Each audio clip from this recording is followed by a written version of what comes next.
What's up everyone, Lance Hedrick here, and we're back in my kitchen. Today we're going to be looking at the GAGGIA Classic Pro, which is perhaps the most ubiquitous coffee machine under $500.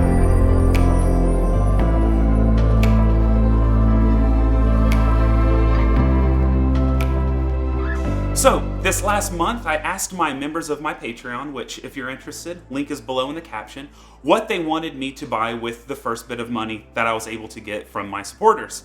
And it was almost unanimous. People wanted me to grab a GAGGIA Classic Pro. So what I'm going to be doing with this machine is I'll do two videos. This video, which I'm going to show people how to use it with just stock features, just the stock portafilter, stock pressure, stock steam wand, everything stock. And the second video, I'm going to completely modify this machine and show you what it's capable of if you're wanting to kind of nerd out with it. And then once all is said and done, one of my lucky Patreons is going to receive this modded out machine of mine, and they'll have 2 tutorials in order to play around with it. So let's go ahead and get started with this machine. Now this is priced at around, I think it's $449 for the brushed steel and maybe $499 for colored, and that's US dollars. So it's very cheap. And it comes with a 58 millimeter portafilter, which is, as most people know, a commercial size portafilter. Wow, that's hard to get in. Where is the group head? There it is. Got it. Boom. That was embarrassing. So yeah, a lot of people buy this machine because it's cheap. It has 58 millimeter portafilter. And it's accessible. And there are a lot of modifications that can be done, but again, I'll save that for part 2, which will come in a few weeks once I have time to source all of the parts and to replace them. Now, it's small footprint. You know all of this stuff from reviews that are all over YouTube, so I'm not going to sit here and waste your time talking about the specs of this machine. Instead, I have 3 things I want to go over on how to optimize your espresso making habits with this machine. I want them to be just better than ever. If you're someone that doesn't want to deal with modifying your machine, if you don't want to deal with changing the OPV spring, if you don't want to deal with modifying the steam wand, if you're not wanting to deal with adding any of those features, I'm going to show you today how you can do some really cool things. And those 3 things, I'm going to show you how to temperature surf. So what I think is the best way to temperature surf on this machine to get consistent high temperatures for extractions. I'm going to talk to you about what's called the poor man's Preinfusion, which is a way to modify, or not to modify, but to manipulate the steam wand button in order to get some sort of pre-infusion going on, a lower flow water trickling over the bed to emulate pre-infusion. And the third thing, I'm going to show you how I steam milk on this, which isn't really a hack, but there is one, I guess technically is going to be called a hack on how to get that silky milky, and we'll pour a little bit of latte art with this as well. But I'm really excited to show you this temp surf and pre-infusion little hack that is widely known online, but I wanted to make it accessible to everyone who doesn't know what sources to trust, etc. And I also want to go ahead and thank the Espresso Aficionado Discord, which I referenced in my Turbo Shot video, link right here if you haven't watched it. They have done an incredible job with all these modifications, compiling them into one single location, and are extremely helpful. I'll have a link to the Discord in the caption below. Alright, so let's get on to the machine. This machine, once it's heated up, which takes, a little bit of time, maybe 10 or so minutes, 10, 15 maybe. I'm not quite sure on the heat up time because I wait a lot longer than what is normal. But once it hits the brew temperature, it will oscillate between about 184 degrees Fahrenheit and around 209 degrees Fahrenheit at any given moment. So when you go up to pull a shot, it could be anywhere between those, which is about 84.8 degrees Celsius and about 84.8 degrees Celsius and 98.5 degrees Celsius. So it's a massive window of temperature fluctuations. And yes, I wrote down Celsius off camera so that I would not forget to say the Celsius conversion. But that's what's going to happen. When you see this light on, you don't know what temperature it's going to be. There's not a PID installed in this like there is, for instance, in the Breville Dual Boiler, where you can see exactly what temperature that boiler is at. This one, it's a guessing game. So there are ways of what's called temperature surfing to ensure you're consistently getting a high temperature out of that group head. I'm going to go ahead and show you that right now. In the caption below, I'm going to put a link to a Reddit thread about this temperature surfing, as well as a graph. Someone took an internal thermometer and they measured the fluctuation of the temperature of the at the boiler, so the boiler temperature. They measured the fluctuation of the temperature at any given second over a course of time, as well as pulling a shot with it to see what the portafilter temperature was. They had a probe in the portafilter as well as the machine itself. So the first bit of advice: when you turn on your machine, let it heat up for 30 to 40 minutes. What that's going to do, I know that sounds like overkill. What that's going to do is it's going to really give time for the portafilter and the group to heat up and hit an equilibrium of heat. And wow, this is my least favorite part about this machine, is locking in that portafilter. Okay, so that's the first thing I would say to do, is to really ensure that you have really high thermal mass throughout the machine. Only then should we start with the temperature surfing. So, temperature surfing sounds difficult. There's a lot of confusing things online. What we're trying to do is this. We're trying to catch the boiler when it's heating up and when it hits its height. Okay, so in the chart that you'll see in the caption, you'll see that it goes in waves, right? And we're trying to hit it when it's up at the wave. This light clicks on whenever the boiler essentially turns off. It goes, okay, the water's ready, so I'm turning it off. So once that light comes on, the temperature starts to decline. And then once it's no longer hot enough, it shoots back up. So, as you just saw, it just turned back on. The temperature dipped because the boiler was off, and now it's saying it's at an adequate temperature. Because there's no PID, there's nothing really telling it what temperature that is, and that means there's a big window, that 84.8 to 98.5 Celsius window, or 185 to 209 Fahrenheit. So what we're going to do is, the way that we're going to trick this up is I take a decanter. This is just what I brew, coffee and filter coffee. I'm going to take this decanter, and I'm going to do the temp surfing now. Normally, I would prep my shot first, but I'm going to flush the group head into this until the light turns off, okay? I'm just flushing it until the light turns off. And it should turn off momentarily. It takes, about 15 seconds or so for it to dump out the small amount of heated water it has. And here we go. There it is. So now it's turned off. And then what we would do, if we were temperature surfing, is we would wait until this turned the light on. We would wait another 10 seconds, roughly. It'll change depending on the machine. I'm going to be watching this, though. We'll wait around 10 seconds after it turns on. And this is according to the graph on what is the fluctuation. Boom, it's on. So I'll wait about 10 seconds because that temperature is still building.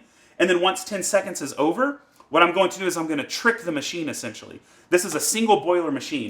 I'm going to hit the steam button, which doesn't actuate the steam wand. It starts to heat up the steam, the water for steaming. I heat it up for 5 seconds, flip it back off, then start my shot. Now, that was all in a lot of quick successions. So let me explain what that's doing.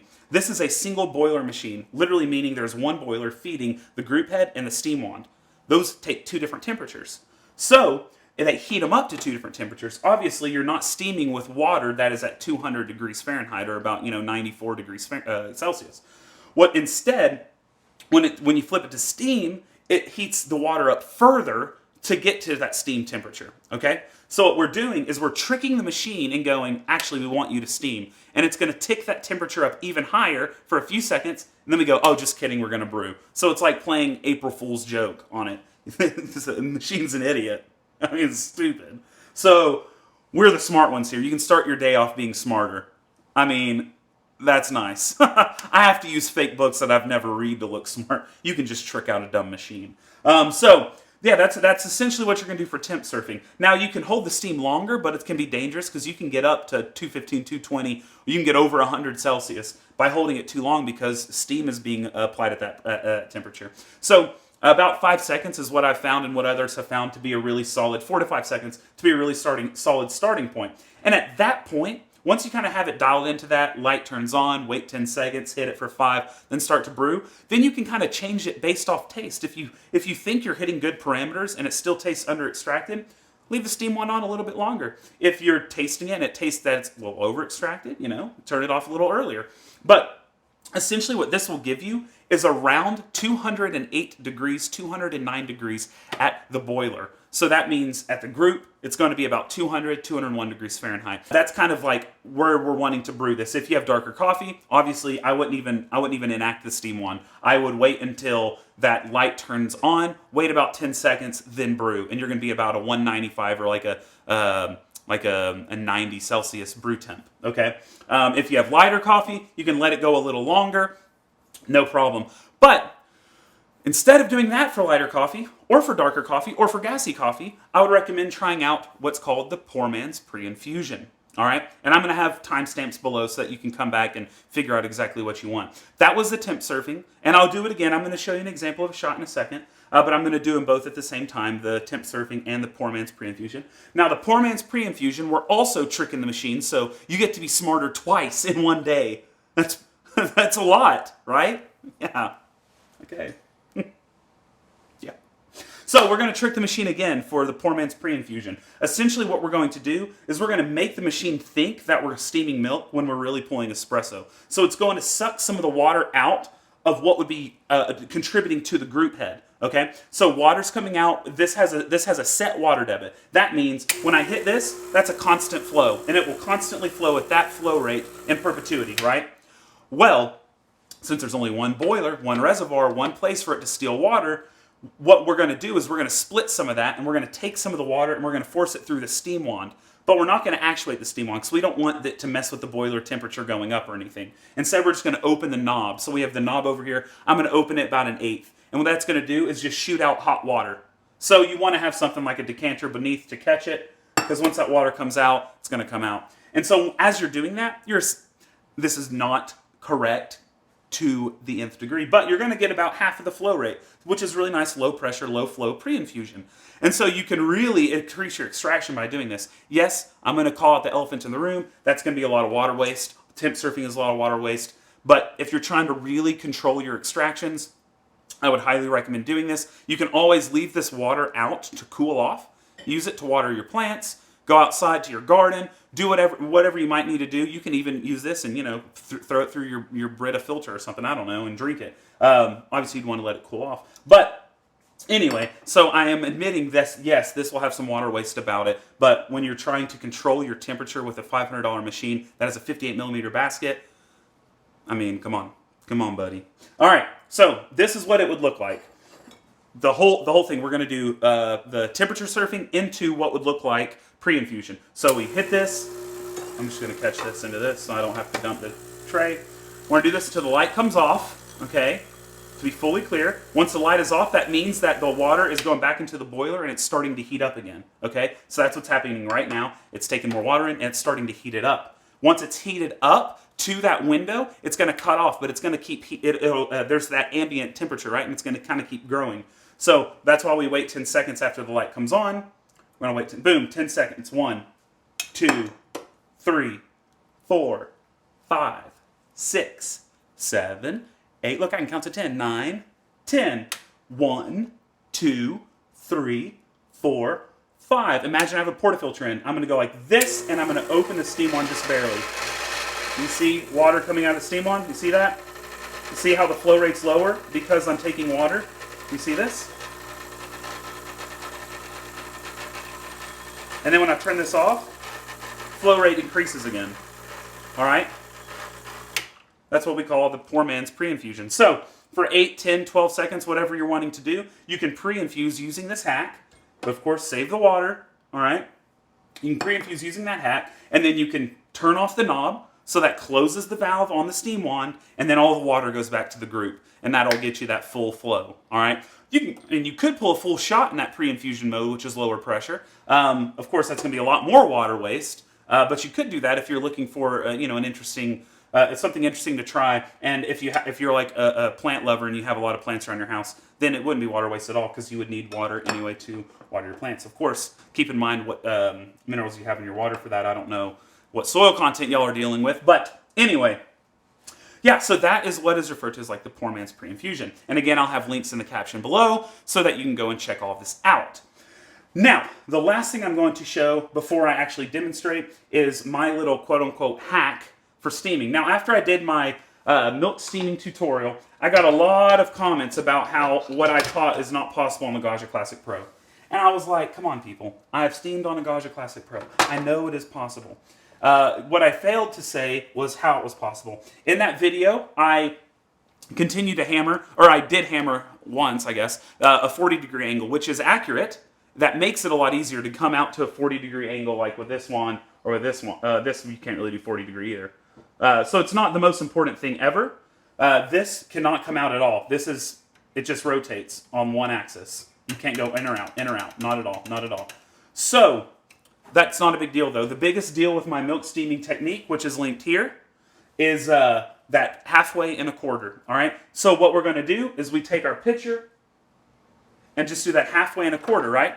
Now the trick, the hack, is after you pull your shot, you'll need to pull the drip tray out because you need to have this room, okay? That's my hack, very simple. You may already be doing it, but there's just too much room for this and you don't have room to go up and down, okay? So I pull that tray out and then I'm able to get halfway and a quarter. I'm able to properly tilt this, and we'll get an overhead shot here in a second when I'm steaming milk so that you can see exactly how I'm doing it. But just know that moving the drip tray after your shot is complete is of incredible importance to get really nice texture so you can have control. And like what I like to do is I like to use my pinky as a stabilizer so when I'm going up and down, and this also gives me a nice place to set my pinky against, right? So I can set it like this, and then I have kind of an anchor for my steaming, okay? I do that on every machine, whether it's here using my pinky on the Breville dual boiler, whatever it is. That pinky trick is massive. Boom. Then you're just kind of super controlled. All right, so those are kind of the 3 hacks that I wanted to discuss. Now I'm going to put them into action, all right? So the temperature of shots I'm going to be pulling should be around 201, 202, 200, around there at the portafilter. So about 208, 209 in the boiler, which I already converted those to Celsius earlier. The Preinfusion is just splitting the water. We're just tricking the machine. We're smart 2 times in a day. Aren't you proud, Mom? We're going to be smart twice, and we're going to trick the machine into thinking that we're steaming, when in reality we're not, because we're little fakers. And we're going to fake the machine out. And so we fake the machine, we get that nice temp, that lovely tempy temp, and then we're going to steam, removing the drip tray, and that's going to give us all the room in the world. All right? So now, let's move right into pulling shots and getting some nice close-up looks at this. All right, so I'm going to pull some shots. First, I'll just do the temp surfing. I won't do with Preinfusion. Then I'll pull another shot with Preinfusion. And then I'm going to steam milk, show you how I steam my milk. All right, so the first one, I'm just going to do 17 grams into the basket. So I'm going to measure out 17 grams. And if y'all didn't know, I work for Onyx Coffee Lab, which is why you might see Onyx paraphernalia everywhere. And I'm using the geometry blend from Onyx. All right. And I'm going to hit brine.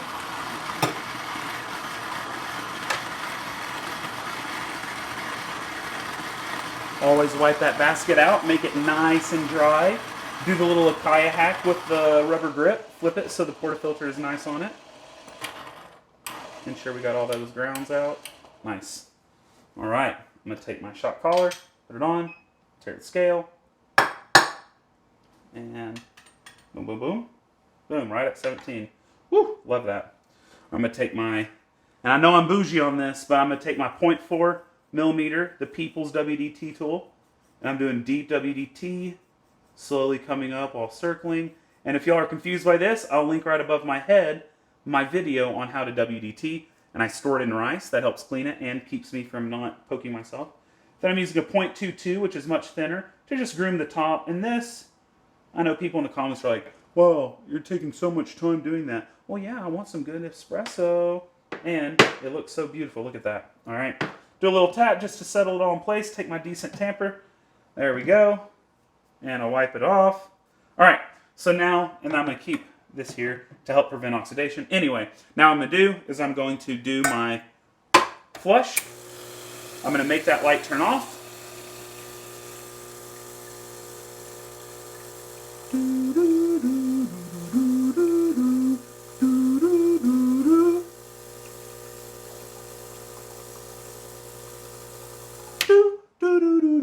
All right, so we have it off, and then we're going to let it sit. I'm going to go ahead and clean off that drippy drip. We don't want no drippy drip, just like in cupping. We got the drippy drip going. Once it hits Once it hits that light, we're going to wait 10 seconds. And you get your phone out or whatever to calculate the time. We're at 3, 4, 5, 7, 8, 9, 10. And we're going to go 1, 2, 3, 4, 5. I'm going to take this, put it under, start the extraction immediately. Alright. I didn't get my timer started well, but we got that shot pulling. Looking really nice. This was at 3:08 when I hit go, so we're at 12 seconds. Alright, we are at 20 seconds. And 24 seconds, 44 out. Oh wait, 26 seconds, sorry. Alright. And we have espresso with that temp surf. Oh, dog hair, always. Last time I saw dog hair in that video, people said to have my dog in the video. So I'm going to wake us. You always let a sleeping puppy lie, but not today. Not today, Slate. Come here, buddy. Come here, buddy. Come here, buddy. Oh! Here's the requested puppy shot. Say hi. Can you speak? Speak. Are you too tired to speak? He was napping. I'm sorry, buddy. Can you speak? No. Good boy. Alright, you can get back to sleep, buddy. Alright. So we got that espresso. Sans dog hair.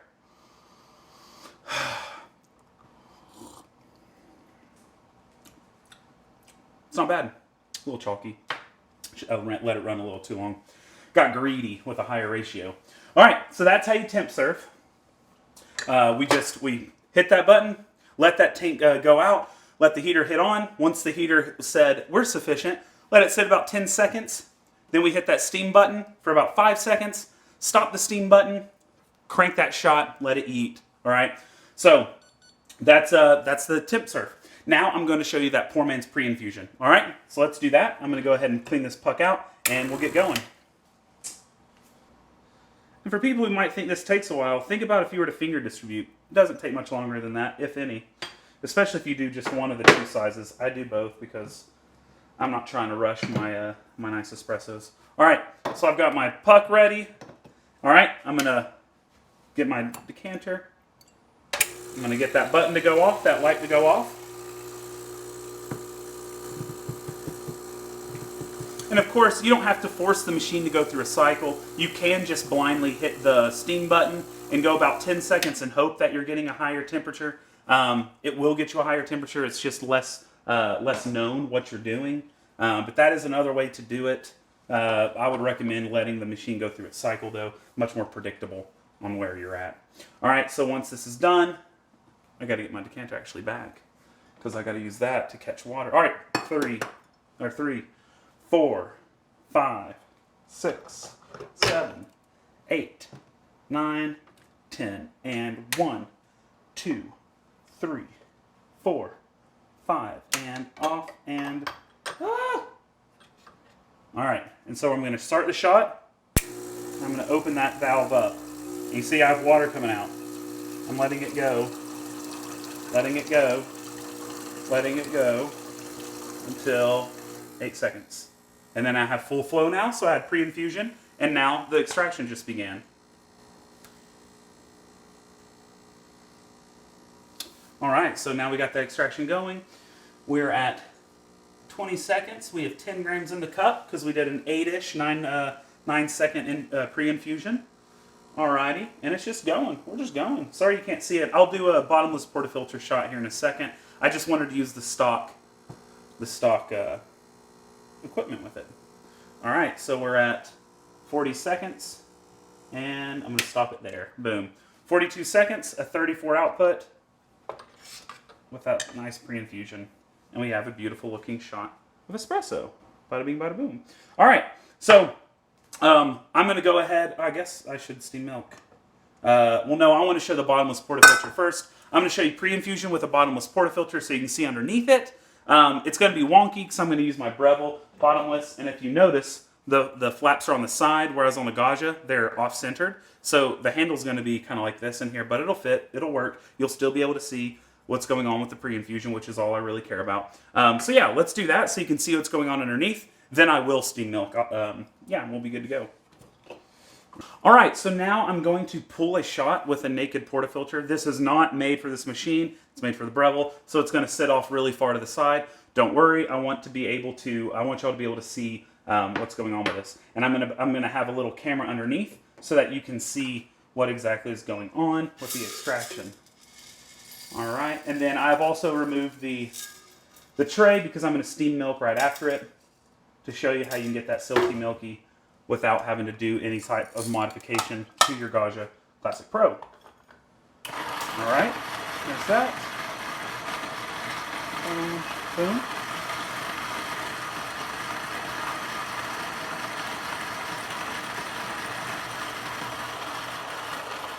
All right, so I've already portioned my milk as well, so that I'm just ready to party once this shot's done. There we go. Nice. All right, take this. Nice. All right. Nice. All righty. Here we go. So what I'm going to do, I'm going to take my decanter that I keep here, flush out water until the light goes off.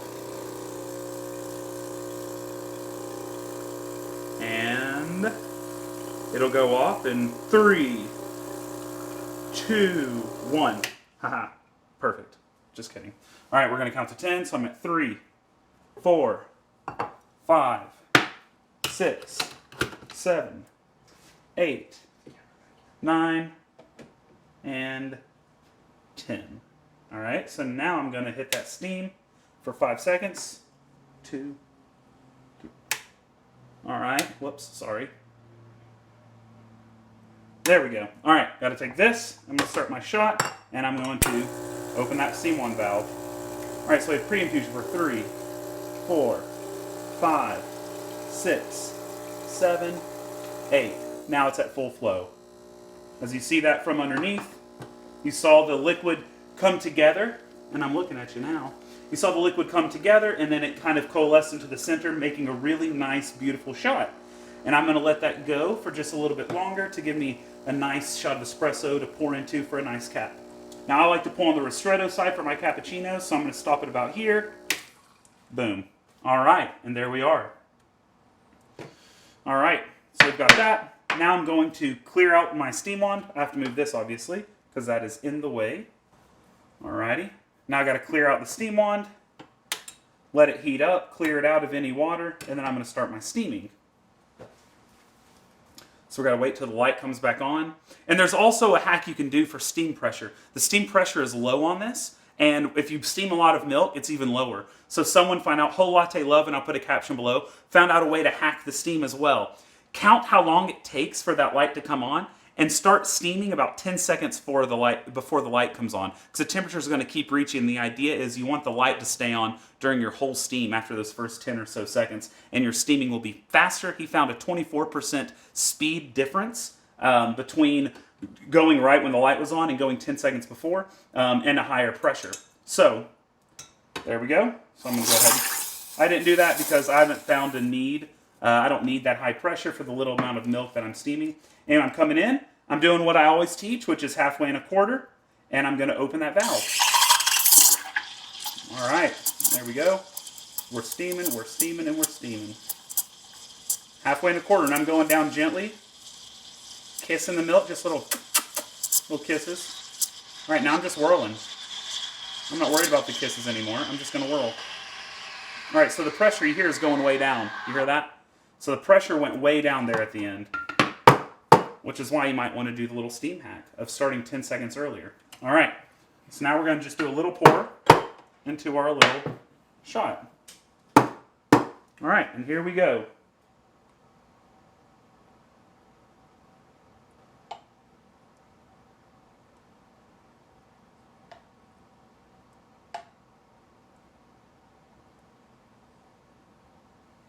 Not too shabby. And there we are. On a GAGGIA Classic Pro, no modifications, stock steam wand. No problem. I apologize for the drippy drips behind me. It's because I took out the drip tray for that shot angle and for the steaming. That's where you get that money shot. So you may get a little drips. Well, I guess if you keep the portafilter in, you won't get those drips. I had to take it out because this portafilter doesn't fit. Anyway, all that to say, you should be able to get prime milk that passes my shake test. Let's do the shake test right now. And 3, 2, 1. Boom. All right. And